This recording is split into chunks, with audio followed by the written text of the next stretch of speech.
My mistake was my major. I didn't want to do anything with my major. I just focused on basketball and thought I was going to go to the league and everything else. I didn't have a backup plan, so make sure you have a backup plan. What are some potholes that maybe you fell into as a student athlete, and how would you encourage these student athletes currently to avoid those? Um,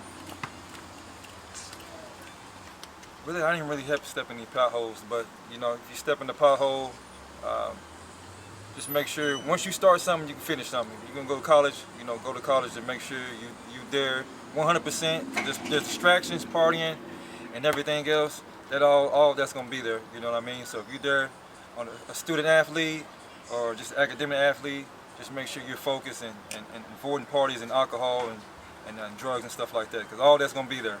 Yeah. So. My last question is, you know, once you took that jersey off for the last time and you were a normal person again, can you talk to us about that transition? Because that could be a traumatic experience for individuals. What advice would you give individuals that's really going through that now, with an inching closer to the eligibility finally being over? Man, it was heartbreaking.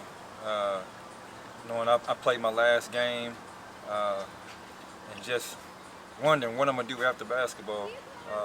Which I got the opportunity. I was blessed to play overseas after I got done.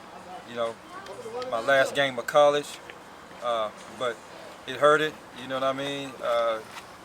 Like I said, going back to where I was saying, you have to have a backup plan, that plan B. You know what I mean? Because everybody's only 3% of players that make it professional. So.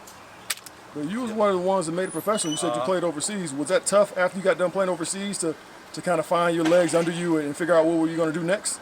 Yes, it was tough because. How'd you make it through that? Well, I had to make a living. I lost my father. My mom, she needed help paying bills and stuff like that.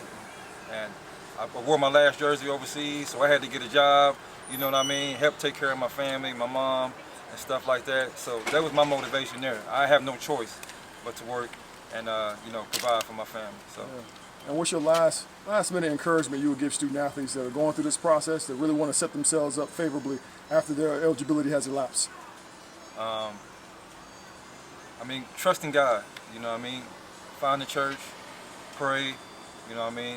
And like I said, trust in God, because he's going to be there for us, you know what I mean?